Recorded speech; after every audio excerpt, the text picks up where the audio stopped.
Movie की start में हम एक लड़की को देखते हैं जिसका नाम डार्बी होता है, जो एक ड्रग एडिक्ट होती है। इसी वजह से वो अपने इलाज के लिए एक रिहाब सेंटर में थी और वो अपने ग्रुप के बाकी मेंबर से बातें कर रही होती है। लेकिन तभी उसके पास एक आदमी की कॉल आती है जो कि असल में एक ऑफिसर था। यहाँ वो ऑफिसर डार्बी को बताता है कि आपकी मदर काफी बीमार है और इसीलिए आज रात उनका ऑपरेशन है। साथ ही साथ वो ऑफिसर डार्बी को ये भी कहता है कि तुम इस बारे में अपनी बहन को भी बता दो। लेकिन हॉस्पिटल के डॉक्टर्स डार्बी को बात करने नहीं दे रहे थे क्योंकि वो एक एडिक्ट है, इसलिए सबको लग रहा था कि वो बस झूठ बोल रही है। इसीलिए रात के टाइम डार्बी एक लड़की के मोबाइल से अपनी बहन को कॉल करती है, जिसमें डार्बी की बहन उसे कहती है आई एम सो सॉरी, मैं काफी बिजी हूँ इसलिए मैं तो नहीं आ सकती। लेकिन फिर रात को जब सारे लोग सो रहे होते हैं तो डार्बी अकेली ही उस हॉस्पिटल से भाग जाती है। लेकिन जाते जाते वो एक गाड़ी भी चुरा लेती है। फिर ड्राइव करते करते डार्बी एक शहर में पहुंचती है, जहां पहुंचकर वो उसी ड्रग को देखती है जो वो लेती थी। जहां एक फ्लैशबैक से उसे पता चलता है कि एक बार उसने ओवरडोज ले ली थी। लेकिन तभी एक पुलिस ऑफिसर उसके पास आता है और उससे पूछता है कि आप कहां जा रही हैं?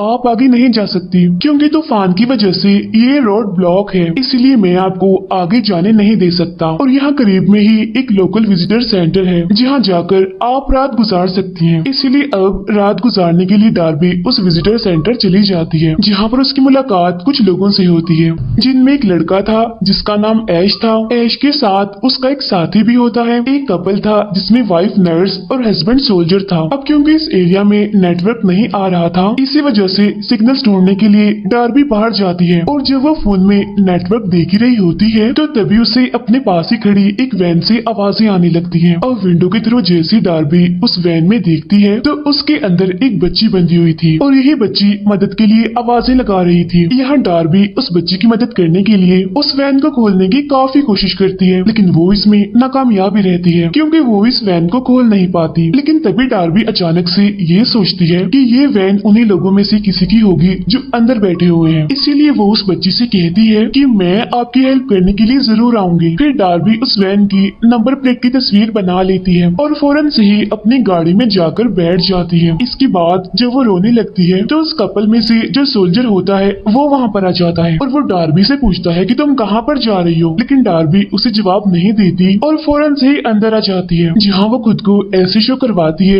जैसे वो नॉर्मल है, यानी कि उसने कुछ नहीं देखा, उसे कुछ नहीं पता। अब यहाँ पर वो सोल्जर सबसे कहता है कि चलो आओ कार्ड्स गेम खेलते हैं। इसीलिए सभी लोग उसकी बात मानकर कार्ड्स खेलने लगते हैं। अब इस दौरान डार्बी को उन सब के बारे में सब कुछ पता चल जाता है कि आखिर कौन क्या है, कौन नर्स है और कौन सोल्जर है और कौन किडनैपर है। यहाँ पर डार्बी उन सबसे नॉर्मल क्वेश्चंस करने लगती है, जैसे कि वो सब लोग कहाँ पर जा रहे हैं या फिर वो कहाँ से आ रहे हैं। अब यहाँ पर डार्बी उनसे ये सवाल इसीलिए कर रही थी ताकि वो इनके बीच किडनैपर का पता लगवा सके कि आखिर उस बच्ची को किसने किडनैप करके वैन में बांधा हुआ है। फिर जब कार्ड्स गेम का एंड आता है तो डार्बी को ये बात पता चल जाती है कि आखिर किडनैपर कौन है। असल में वो किडनैपर ऐश का साथी होता है। ऐश वही लड़का था जो कि यहाँ पर आया था अपने साथी यानी कि इस किडनैपर को लेकर। जैसे डार्बी को ये बात पता चलती है कि आखिर किडनैपर कौन है तो वो एकदम से घबरा जाती है और वॉशरूम में जाकर पुलिस को कॉल और मैसेज करने की कोशिश करती है, लेकिन फोन में नेटवर्क ना होने की वजह से वो कॉल नहीं कर पाती। इसके बाद वो वॉशरूम के होल के जरिए बाहर आ जाती है और किसी तरह वो वैन का लॉक तोड़ देती है और उस बच्ची के पास जाकर उसे छुड़वाने की कोशिश करने लगती है। लेकिन तभी ऐश का साथी यानी कि वो किडनैपर वहाँ पर आ जाता है, इसीलिए डार्बी जल्दी से वही सीट के पीछे छुप जाती है ताकि ये किडनैपर उसे देख ना ले। गेम में हारने का गुस्सा वो किडनैपर यहाँ वैन में आकर निकालता है। यहाँ वो किडनैपर उस बच्ची से कहता है कि जब हम अंकल के घर पहुँच जाएंगे ना तब सब कुछ ठीक हो जाएगा। फिर वो किडनैपर देखता है कि इस बच्ची ने विंडो से कार्डबोर्ड हटा दिया है, तब इस वजह से वो उस बच्ची पर गुस्सा करता है। इसके बाद वो उस बच्ची से कहता है कि मैं तुम्हारे लिए कुछ खाने को लेने जा रहा हूँ, जाहिर है तुम्हें भूख लगी होगी। ये कहने के बाद वो वहाँ से चला जाता है। लेकिन जैसे ही वो वहाँ से जाता है तो डार्बी फौरन से बाहर आती है और उस बच्ची को आजाद करने की कोशिश करने लगती है, लेकिन वो उसे आजाद करने में भी कामयाब नहीं हो पाती। इसीलिए वो दोबारा से उस बच्ची से कहती है कि मैं तुमसे वादा करती हूँ, मैं तुम्हारे लिए मदद लेकर वापिस जरूर आऊंगी। इतना कहने के बाद वो वापिस से वॉशरूम में चली जाती है। उधर वो किडनैपर खाने का पैकेट अपनी पॉकेट में रखकर बाहर वैन की तरफ जा रहा होता है ताकि वो उस बच्ची को ये खाना खिला सके। तब ये देखकर वो सोल्जर उससे पूछता है कि इस टाइम तुम कहाँ पर जा रहे हो। तब ये सुनकर वो किडनैपर कहता है वो असल में मेरा मोबाइल वैन में ही रह गया है, इसीलिए मैं अपना मोबाइल ही लेने जा रहा हूँ। फिर वो किडनैपर वैन के पास जाता है, लेकिन जब वो वैन का लॉक खोल रहा होता है तो अचानक से उसकी चाबी नीचे गिर जाती है और अब जैसे ही वो उस चाबी को उठाने के लिए नीचे झुकता है तो तभी उसकी नजर पैरों के निशानों पर पड़ती है और पैरों के ये निशान विजिटर सेंटर से ही आ रहे थे, यानी जहाँ पर ये सारे रह रहे थे। उधर हम देखते हैं ऐश को, यानी कि किडनैपर के साथी को, जो कि वॉशरूम जाता है, लेकिन तभी उसे वहाँ पर डार्बी की आवाज आती है। लेकिन जब वो डार्बी को आवाज लगाता है कि डार्बी क्या अंदर तुम हो, तो डार्बी फौरन से दरवाजा खोल लेती है और उसे अंदर ले आती है। इसी दौरान वहाँ पर ऐश का वो साथी यानी कि किडनैपर भी आ जाता है और जब वो डार्बी और ऐश को एक साथ देखता है तो वो वहाँ से चला जाता है। उसके जाने के बाद डार्बी ऐश से कहती है कि ये जो तुम्हारा साथी है ये असल में एक किडनैपर है, क्योंकि इसने अपनी वैन में एक बच्ची को बांधा हुआ है। ये सुनकर ऐश उससे पूछता है क्या तुमने इस बारे में पुलिस को इन्फॉर्म किया, पुलिस को कॉल की। तब ये सुनकर डार्बी कहती है कि हाँ मैंने काफी बार ट्राई किया था, लेकिन मुसीबत यहाँ पर तो नेटवर्क आ ही नहीं रहा। ये सुनकर ऐश डार्बी से कहता है कि चलो आओ बाहर चलते हैं उस बच्ची को बचाने के लिए। तब डार्बी कहती है कि नहीं, हम ऐसे नहीं जा सकते क्योंकि उस किडनैपर के पास गन है, हमें इस बारे में उस सोल्जर को भी बता देना चाहिए क्योंकि वो सोल्जर है तो क्या पता उसके पास गन हो। तब ऐश कहता है कि शायद ना भी हो गन उसके पास, इसीलिए हमें उस सोल्जर को खतरे में नहीं लाना चाहिए और यहीं पर ही कोई वेपन ढूंढना चाहिए। तब ढूंढने पर उन्हें एक वेपन वहाँ पर मिल भी जाता है। यहाँ पर ऐश डार्बी से कहता है कि ऐसा करो पहले बाहर तुम जाओ, जब वो किडनैपर तुम्हें मारने के लिए तुम्हारे पीछे पीछे आएगा तब उसके पीछे से मैं आ जाऊंगा और मैं उस पर अटैक कर दूंगा। तब डार्बी ऐसा ही करती है और वो वैन के पास जाती है। फिर किसी तरह वो वैन के अंदर जाकर उस बच्ची को आजाद करने की कोशिश करती है। जब डार्बी उस बच्ची का मुंह खोलती है तो वो पूछती है कि वो दोनों आदमी कहाँ पर हैं। अब यहाँ पर डार्बी ये सोचती है कि किडनैपर तो सिर्फ एक ही है, तो फिर ये बच्ची दो आदमियों का क्यों कह रही है। इसका मतलब ये है कि उस किडनैपर के साथ कोई और भी है जो मिला हुआ है। इसीलिए जब डार्बी वैन से बाहर देखती है तो वहाँ उस किडनैपर के पास ऐश आता है और अब ये देखकर डार्बी को ये बात कंफर्म हो जाती है कि और कोई नहीं बल्कि ऐश ही है जो कि उस किडनैपर के साथ मिला हुआ है। यहाँ पर ऐश उस किडनैपर पर यानी कि अपने साथी पर गुस्सा करता है और उसे कहता है कि तुम बिल्कुल लापरवाह हो, इसीलिए डार्बी को तुम्हारे बारे में सब कुछ पता चल चुका है। फिर ऐश उस किडनैपर से गन लेकर वैन के पास जाता है, लेकिन तब तक डार्बी वैन से भाग चुकी होती है। तब ऐश उसका पीछा करते हुए सेंटर में जाता है। सेंटर में जाने के बाद वो सीधा जाता है वॉशरूम में और डार्बी उसे वहाँ पर मिल जाती है। फिर हम उस किडनैपर को देखते हैं, वो भी सेंटर के अंदर आ चुका होता है। यहाँ पर वो सोल्जर अपनी वाइफ यानी कि उस नर्स को कहता है कि मुझे ये ऐश का साथी बिल्कुल भी पसंद नहीं है, मुझे बहुत बुरा लगता है, मुझे लगता है कि उसमें कोई गड़बड़ जरूर है। इसके बाद वो सोल्जर उससे पूछता है कि डार्बी कहाँ पर है। तब ये सुनकर वो किडनैपर कहता है कि मुझे क्या पता, मैं नहीं जानता वो कहाँ है। और तब यहाँ सोल्जर और उसकी वाइफ नर्स डार्बी को ढूंढने का फैसला करते हैं। इसीलिए वो सोल्जर बाहर जाता है और उस वैन को खोलने की कोशिश करता है, लेकिन इससे भी वो वैन नहीं खुलती। ऐश गन दिखाकर डार्बी को धमकी देता है कि अगर तुमने किसी को भी कुछ भी बताया तो मैं तुम्हें और उस बच्ची को शूट करके मार दूंगा, और हमने तो बस पैसों की वजह से उस बच्ची को किडनैप करके अपने पास रखा हुआ है, हम उसे कोई नुकसान नहीं पहुंचाएंगे। असल में हमें पैसों की बहुत जरूरत है और उस बच्ची के फादर के पास बहुत पैसा है, और जैसे ही उस बच्ची के फादर हमें पैसे देंगे तो हम इस बच्ची को उसके घर पर छोड़ देंगे। फिर ऐश डार्बी के मोबाइल में उसकी बहन के मैसेज देखता है, जिससे उसे पता चल जाता है कि असल में डार्बी ड्रग एडिक्ट है। यहाँ ऐश डार्बी से उसके फादर के बारे में पूछता है, जिस पर डार्बी कहती है कि मेरे फादर अब इस दुनिया में नहीं है क्योंकि उन्होंने सुसाइड कर ली थी। और सुनो ऐश, तुम बातों को घुमाओ नहीं, ध्यान से मेरी बात सुनो, वो बच्ची काफी बीमार है, उसे दवाई की जरूरत है। तब ये सुनकर ऐश कहता है, लेकिन डार्बी हम उसे ज्यादा मेडिसिन नहीं दे सकते क्योंकि उसे एक ऐसी बीमारी है जिसमें कि अगर उसे बहुत ज्यादा स्ट्रेस हुआ और उसे मेडिसिन दी गई तो उसे ओवरडोज हो जाएगा। यहाँ पर ऐश दोबारा से डार्बी को मारने की धमकी देता है और तभी यहाँ पर अचानक से वही नर्स आ जाती है, यानी कि उस सोल्जर की वाइफ। नर्स को देखकर ऐश ऐसे रिएक्ट करता है जिससे वो और डार्बी एक दूसरे को पसंद करते हैं। इसके बाद ऐश वहाँ से चला जाता है, जहाँ बाद में नर्स डार्बी से पूछती है, डार्बी आर यू ओके, क्या तुम ठीक हो। तब ये सुनकर डार्बी कहती है कि जी जी मैं बिल्कुल ठीक हूँ। अब बाद में ये दोनों बाहर आ जाते हैं जहाँ पर सारे लोग बैठे हुए थे। यहाँ पर ऐश डार्बी से कहता है, आओ डार्बी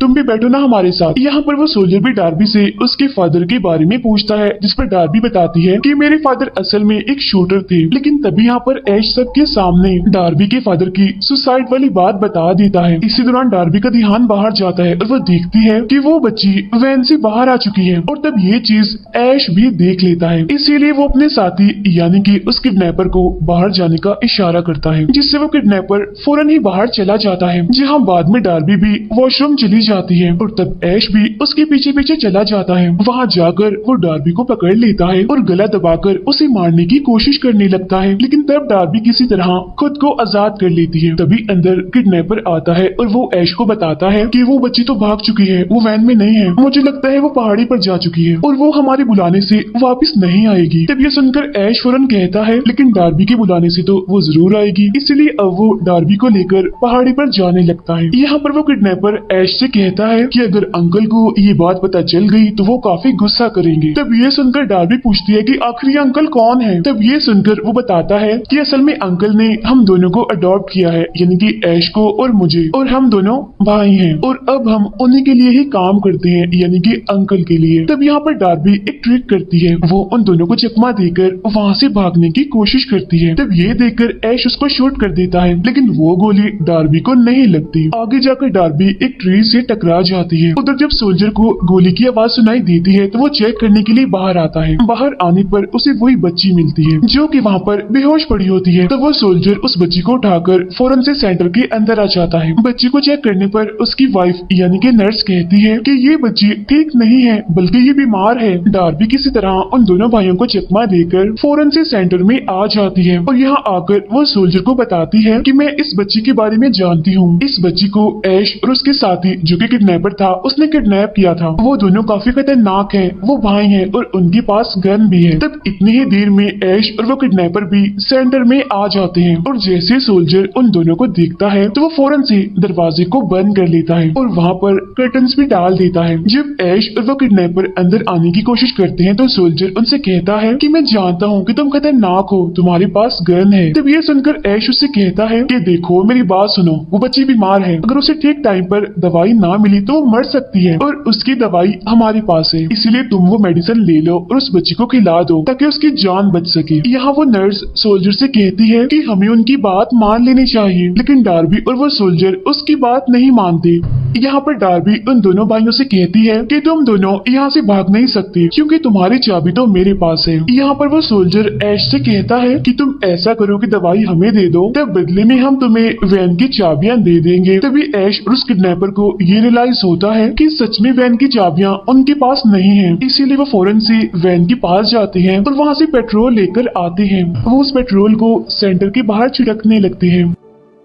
तब यहाँ पर वो नर्स उन्हें ऐसा करने से मना करती है और कहती है कि प्लीज तुम ऐसा मत करो, ऐसे तो हम मर जाएंगे, प्लीज हमें यहाँ से जाने दो। तो वो सोल्जर डार्बी से कहता है कि वो लोग ना तो आग लगाएंगे और ना ही यहाँ से जाएंगे, इसलिए तुम वैन की चाबियों को छुपा दो। ये कहकर वो सोल्जर उसे अपनी गाड़ी की चाबियां भी दे देता है। यहाँ पर ऐश उनसे कहता है कि उस बच्ची को हमारे हवाले कर दो, तभी हम तुम्हें यहाँ से जाने देंगे। लेकिन वो सोल्जर फिर भी उसकी बात नहीं मानता। डार्बी फौरन से उन चाबियों को छुपा देती है और वो कुछ टूल्स भी अपने पास रख लेती है एज अ वेपन और कुछ टूल्स वो सोल्जर को भी देती है। बाहर ऐश माचिस की एक तीली जलाता है और उनसे कहता है कि मेरी बात मान लो, उस बच्ची को हमें दे दो, वरना माचिस की जली हुई तीली मेरे हाथ में है, मैं यहाँ पर आग लगा दूंगा। तब ये सुनकर वो नर्स सोल्जर से कहती है कि प्लीज मान जाओ, वो हमें जलाकर मार देंगे, हमें उस बच्ची को इनके हवाले कर देना चाहिए। तब ये सुनकर सोल्जर अपनी वाइफ यानी कि नर्स को कहता है इतना क्यों घबरा रही हो, मत डरो, कुछ भी नहीं करेंगे वो। और तभी अचानक से उस बच्ची को होश आ जाता है और वो उस नर्स को पहचान लेती है। और अब यहाँ पर कहानी जाती है फ्लैशबैक में, जहाँ पर हम देखते हैं कि नर्स असल में इस बच्ची की भी नर्स थी और वो इस बच्ची के घर पर काम करती थी, जहाँ ये बच्ची अक्सर उस नर्स को परेशान करती थी, यहाँ तक कि वो अक्सर उसे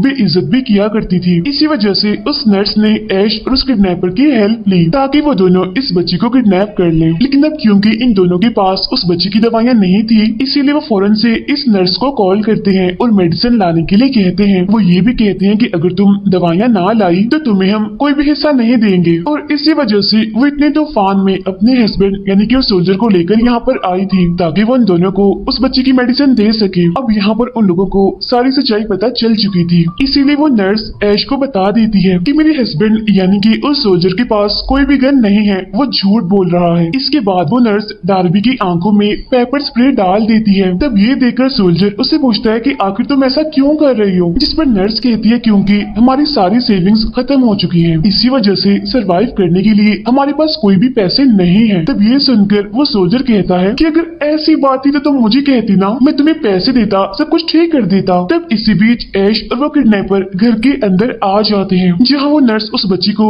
फौरन से इंजेक्शन लगा देती है, जिससे उस बच्ची की तबीयत फौरन से ठीक हो जाती है। फिर वो नर्स उस सोल्जर से कहती है कि देखो मेरी बात सुनो, तुम फिक्र मत करो, इस बच्ची को कुछ भी नहीं होगा और ये सही सलामत अपने घर चली जाएगी। तब ये सुनकर डार्बी कहती है कि मुझे नहीं लगता कि बच्ची सही सलामत अपने घर जा पाएगी। मुझे इन दोनों भाइयों पर यकीन नहीं है कि ये इस बच्ची को इसके घर पर छोड़ेंगे, क्योंकि ये दोनों भाई स्मगलर्स हैं जो लोगों को स्मगल करने का काम करते हैं। तब ये सुनकर वो नर्स काफी हैरान हो जाती है और फौरन से वो ऐश को कहती है कि तुम ऐसा करो कि इस बच्ची की फादर से बात करो, वो तुम्हें डबल की बजाय ट्रिपल पैसे देंगे। लेकिन अब क्योंकि सब कुछ डिसाइडेड होता है, इसलिए ऐश को ये क्लियर होता है कि उस बच्ची को कहाँ पर लेकर जाना है, तो इसीलिए वो उन लोगों से वैन की चाबियां मांगता है। तब ये सुनकर वो सोल्जर कहता है कि मेरे पास वो चाबियां नहीं है। तब ये सुनकर वो सोल्जर को गन दिखाता है। तब ये देखकर वो नर्स कहती है कि मेरे हस्बैंड का इसमें कोई कसूर नहीं है, असल में उन चाबियों को डार्बी ने कहीं पर छुपा दिया है। तब इस पर वो सोल्जर डार्बी से कहता है कि प्लीज डार्बी इन लोगों को चाबियों के बारे में कुछ मत बताना। तब ये सुनकर ऐश को इतना गुस्सा आता है कि वो उस सोल्जर को शूट करके मार देता है। अब ये देखकर उस नर्स को काफी गुस्सा आता है ऐश पर, इसी वजह से वो ऐश पर भी पेपर स्प्रे करने लगती है। लेकिन तभी उसके सामने वो किडनैपर आ जाता है और स्प्रे उसकी आंखों में हो जाती है। तब इस वजह से ऐश उस नर्स को भी शूट करके मार देता है। इसके बाद वो दोबारा से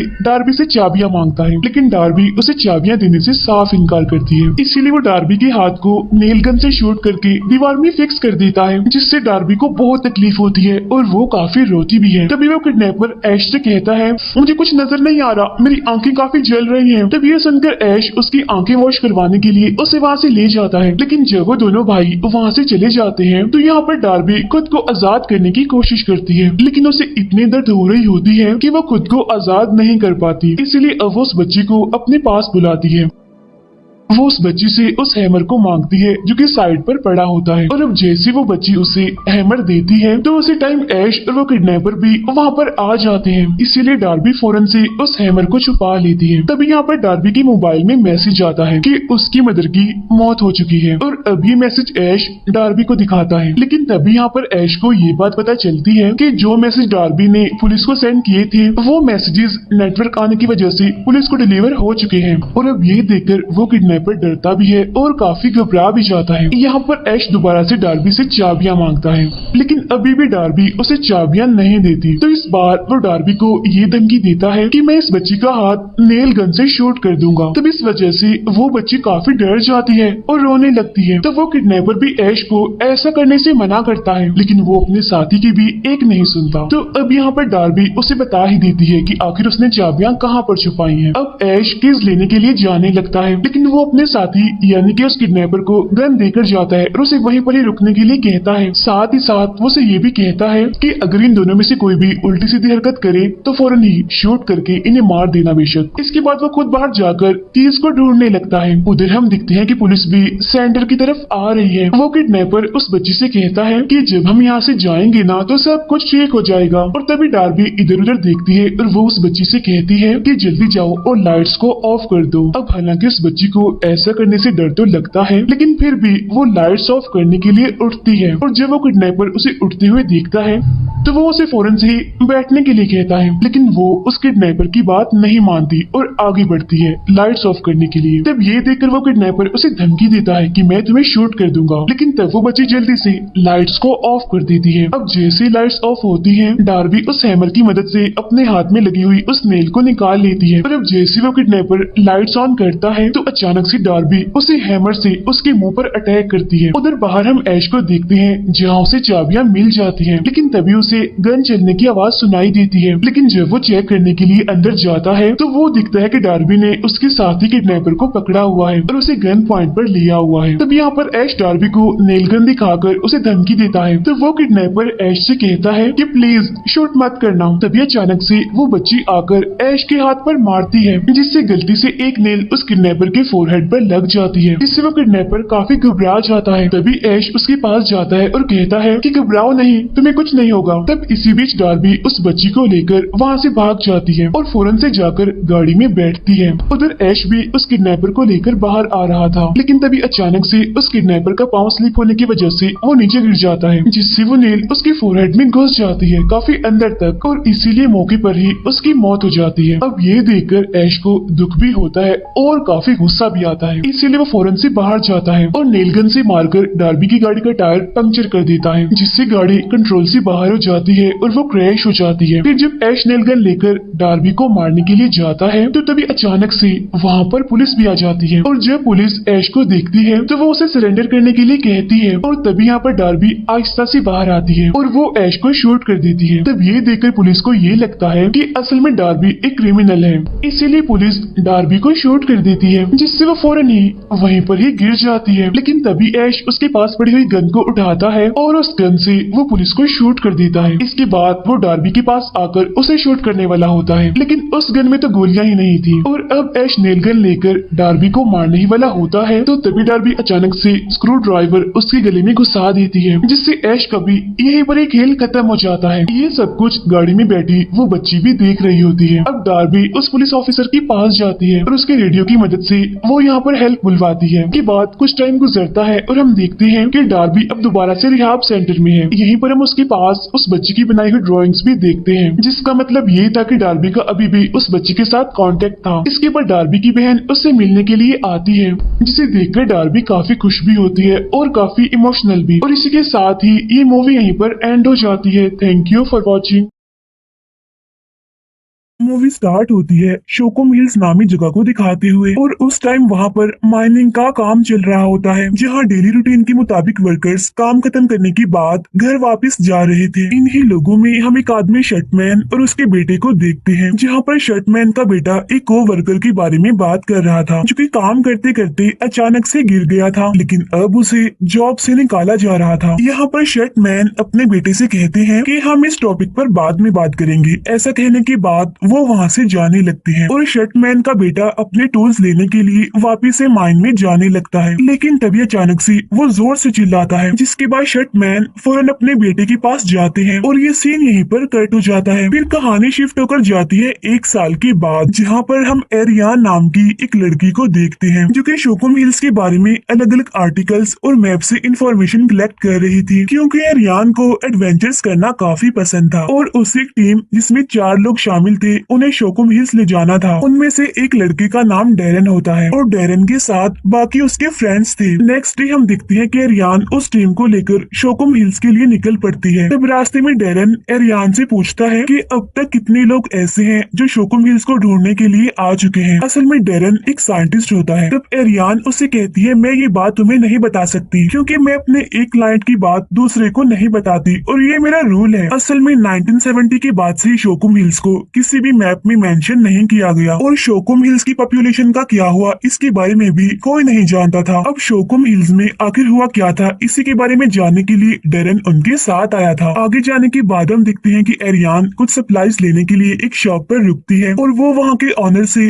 शोकुम हिल्स जाने का रास्ता पूछती है, जिस पर ऑनर कहता है कि मैंने इस जगह के बारे में आज से पहले कभी भी नहीं सुना। तब एरियान उस ऑनर को रास्ता बताने के लिए काफी इंसिस्ट करने लगती है, जिस पर ऑनर परेशान होते हुए उससे कहता है कि जहाँ से आई हो वापस वहीं पर ही चली जाओ। तब ऑनर की बात सुनकर एरियान शॉप से बाहर निकल आती है, जिसके बाद वो ऑनर वॉकी टॉकी पर किसी को बताता है कि एक मुसीबत आ चुकी है। फिर हम देखते हैं कि एरियान अपनी टीम को लेकर आगे बढ़ जाती है, जहाँ रास्ते में एक गाड़ी उसे फॉलो करने लगती है। फिर एक जगह पर पहुँचने पर वो गाड़ी थोड़ी स्लो हो जाती है। तब उसे देखकर एरियान को रियलाइज हो जाता है कि वो गाड़ी उनको फॉलो कर रही है, इसीलिए वो उस गाड़ी को डिस्ट्रैक्ट करके एक जगह पर पहुँचती है, जहाँ पर इन लोगों को जंगल के बीचों बीच इलेक्ट्रिक फेंसेस लगी हुई मिलती हैं। डेरन के फ्रेंड को यहाँ पर फेंसेस देखकर कुछ ठीक नहीं लगता, क्योंकि जंगल के बीचों बीच भला फेंस कोई क्यों लगाएगा, लेकिन वहाँ पर कोई भी उसकी बात पर ध्यान नहीं देता और ये लोग फेंस को पार करके दूसरी तरफ से आगे बढ़ते हैं। इसके बाद हम दिखते हैं कि अब वहाँ पर रात हो गई है और इन लोगों ने उसी जंगल में एक झील के किनारे कैंप लगाया हुआ था, जहाँ पर ये सारे लोग मिलकर शोकुम हिल्स के बारे में डिस्कस कर रहे थे। इनके डिस्कशन के दौरान डेरन बताता है कि असल में शोकुम हिल्स में एक सिंक होल बनाया जा रहा था, जिसमें से शायद कोई जहरीली गैस निकली हो और वो गैस ही इस जगह को डिस्ट्रॉय करने की वजह बनी होगी। अब इनकी बातों से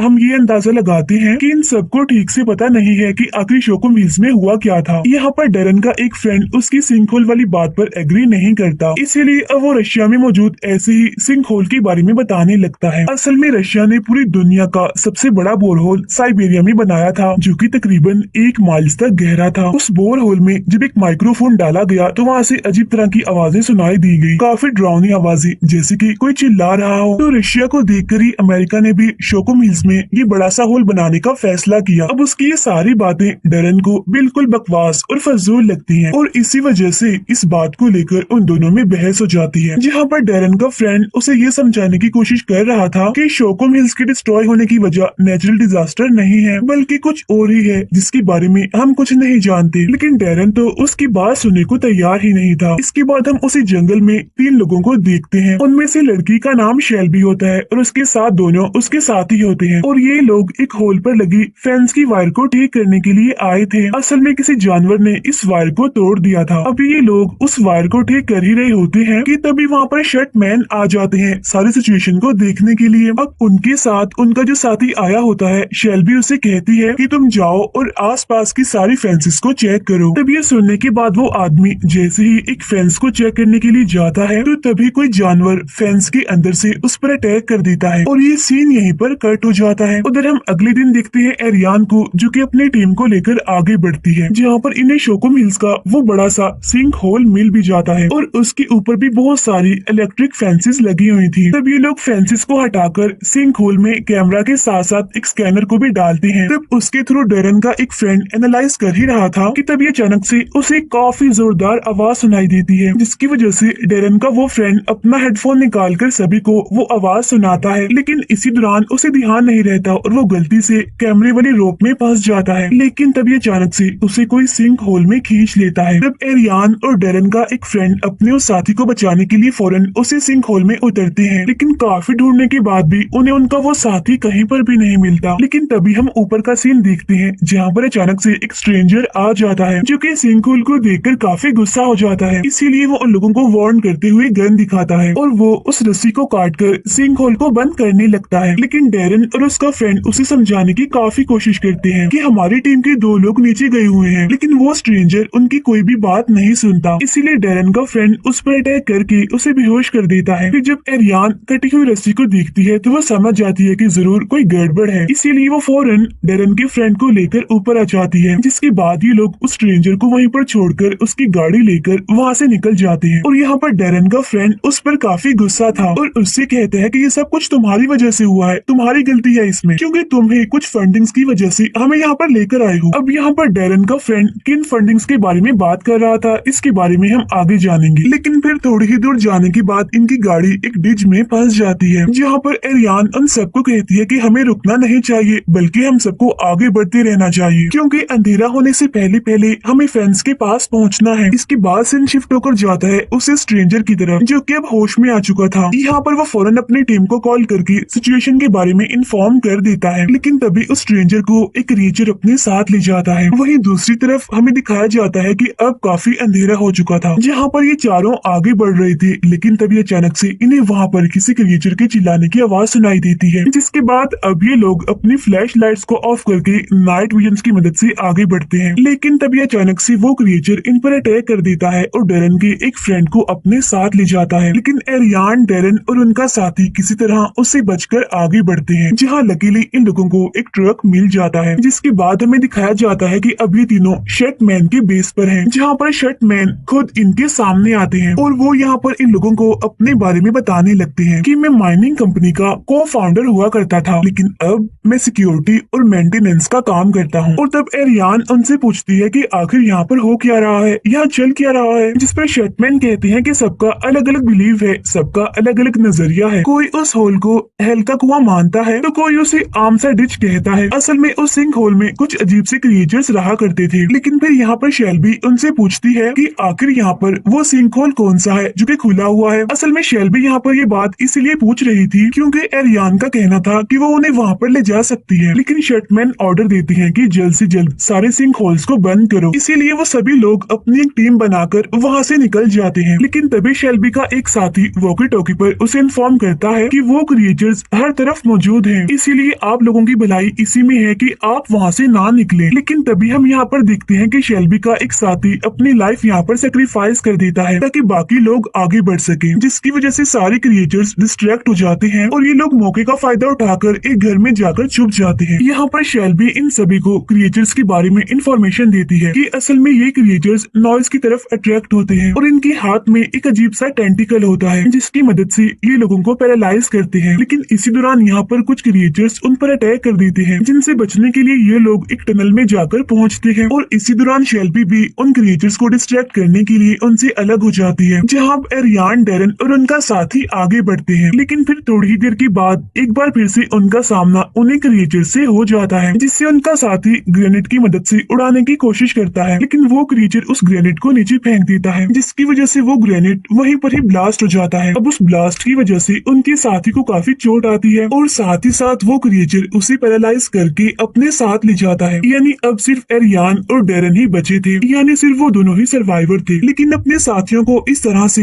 एक एक करके मरता हुआ देखकर डेरन हार मानते हुए वहीं पर ही बैठ जाता है और इन सभी का रिस्पॉन्सिबल वो खुद को कहकर एरियान को बताता है कि एक प्राइवेट कंपनी को शोकुम हिल्स की ये माइन चाहिए थी, जिसके लिए उस कंपनी ने मुझे हायर किया था, जिसके बाद हमें बहुत सारा पैसा मिलने वाला था। यानी ये लोग पैसों के लालच में यहाँ पर आए थे। इसके बाद हम देखते हैं कि अब एरियान अकेले ही आगे बढ़ती है, डेरन से वादा करके कि मैं वापस जरूर आऊंगी तुम्हें लेने के लिए। इसके बाद सीन शिफ्ट होकर जाता है शटमैन की तरफ, जो कि अपनी टीम के साथ फेंस की दूसरी तरफ खड़े हुए थे, जहाँ क्रिएचर्स फेंस को तोड़कर उस तरफ आने की कोशिश कर रहे थे, जिन्हें देखकर शटमैन उन क्रिएचर्स पर ओपन फायरिंग करने का ऑर्डर दे देते हैं। ये सीन शिफ्ट होकर जाता है एरियान पर, जो कि बचते हुए आगे बढ़ रही थी। लेकिन तभी उसे क्रिएचर की आवाज सुनाई देती है, इसीलिए वो वहीं पर ही छुप जाती है। लेकिन फिर थोड़ी ही देर के बाद वो बाहर निकलती है। उसे लगता है कि शायद अब क्रिएचर यहाँ से जा चुका है, लेकिन तभी अचानक से वो क्रिएचर उस पर भी अटैक करके उसे अपने साथ ले जाता है। नेक्स्ट सीन में जब एरियान की आंख खुलती है तो वो खुद को एक बोट पर पाती है, जहाँ उसे उस लड़की शेल्बी की डेड बॉडी के साथ साथ वो क्रिएचर भी दिखाई देता है। वो क्रिएचर दिखने में काफी भयानक, काफी डरावना लग रहा था और वो क्रिएचर उस बोट को अपनी लोकेशन की तरफ ले जा रहा था। फिर जब एरियान उनकी लोकेशन पर पहुंचती है तो वहाँ पर उसकी मुलाकात डेरन और उसके फ्रेंड के साथ होती है। यहाँ पर एरियान क्रिएचर्स की कोइन को देखकर पूछती है कि आखिर ये चीज है क्या, जिस पर डेरन का फ्रेंड उसे बताता है कि ये असल में रेयर स्पीशीज की क्रिएचर है, जो कि चींटियों और बीज की तरह कोलोनाइज करते हैं। अभी जब डेरन का फ्रेंड ये सारी बातें उसे बता ही रहा था कि तभी एक क्रिएचर वहाँ पर आ जाता है और उसे पकड़ लेता है और उसे अपनी क्वीन के पास ले जाता है, जिसके बाद क्रिएचर्स की वो क्वीन उसे जिंदा ही खा लेती है। फिर वो क्रिएचर एरियान को भी क्वीन के पास ले जाता है, लेकिन अब की बार इससे पहले कि वो क्वीन एरियान को खा पाती, तभी मौके का फायदा उठाकर एरियान एक ग्रेनेड को उस क्वीन के मुंह में डाल देती है और डेरन को लेकर फौरन वहाँ से निकलती है। तब ये दोनों भागते हुए उसी सिंक होल के नीचे पहुँचते हैं, जिसकी फेंस को इन्होंने खोला था। फिर रस्सी की मदद से ये दोनों ऊपर चढ़ने लगते हैं, लेकिन तभी देखते ही देखते